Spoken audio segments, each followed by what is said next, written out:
I want to talk about the frame real quick. If you notice that our center tube doesn't go all the way through anymore. It stops halfway through, and there's a bunch of connection points. And then in the back, where our water tanks used to be separated, we now have a single water tank nestled in between our Cruise Master CRS2 suspension.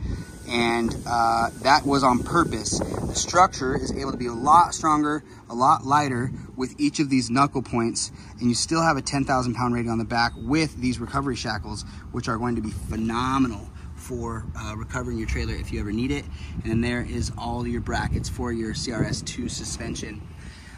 Absolutely phenomenal. These are gonna get rhino lined this week, so we can go ahead and get those pushed out.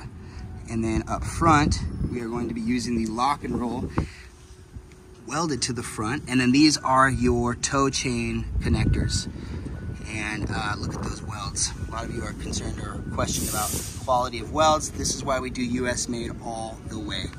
So these are about to go get the rhino line on the top. Then we're gonna set boxes on them in the next day or so. And we should be moving forward. This is gonna be very, very exciting. Stay tuned for some more updates.